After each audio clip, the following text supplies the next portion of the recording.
এক ছেলে এক মাংসের ফ্যাক্টরিতে কাজ করত। একদিন সেই ছেলেটি ফ্যাক্টরি ছুটি হওয়ার কয়েক মিনিট আগে মাংসগুলোকে রাখার জন্য হিমাগারে প্রবেশ করলো। এমন সময় দুর্ভাগ্যবশত হঠাৎ করে হিমাগারের গেট বাহির থেকে লক হয়ে গেল। তখন সেই ছেলেটি অনেক চিৎকার চেঁচামেচি করলো, কিন্তু কোনো লাভ হলো না, কারণ ততক্ষণে ফ্যাক্টরির সমস্ত লোকেরা কাজ শেষ করে বেরিয়ে গেছে। এদিকে হিমাগারের প্রচন্ড ঠান্ডার কারণে সেই ছেলেটির শরীর জমে যেতে আরম্ভ করলো। ছেলেটি তখন ভেবেই নিল যে আজই তার জীবনের শেষ দিন। কিন্তু এমন সময় অপ্রত্যাশিতভাবে সেই হিমাগারের দরজা খুলে একজন সিকিউরিটি গার্ড তাকে উদ্ধার করলো। তখন সেই ছেলেটি আশ্চর্য হয়ে সিকিউরিটি গার্ডকে জিজ্ঞেস করলো, চাচা, এই অসময়ে আপনার তো এখানে আসার কথা না, তাহলে আপনি কিভাবে এখানে আসলেন? তখন সেই সিকিউরিটি গার্ড বলল, বাবা শোনো, আমি এই ফ্যাক্টরিতে 20 বছর যাবত চাকরি করি, কিন্তু তোমার মতো একজন মানুষও আমি পাইনি। তুমি প্রত্যেকদিন ফ্যাক্টরিতে ঢোকার সময় আমাকে একটা সালাম দাও, আবার বের হওয়ার সময় আর একটা সালাম দিয়ে বের হও। আজ সকালবেলা ঢোকার সময় তুমি সালাম দিয়েছো,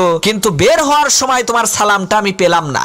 এই রকম তো কখনো হয় না। তাই আমি চিন্তা করলাম নিশ্চিত তুমি এই ফ্যাক্টরির ভেতরেই আছো। তাই আমি তোমাকে খোঁজা আরম্ভ করলাম। খুঁজতে খুঁজতে এসে দেখি তুমি এইখানে আছো।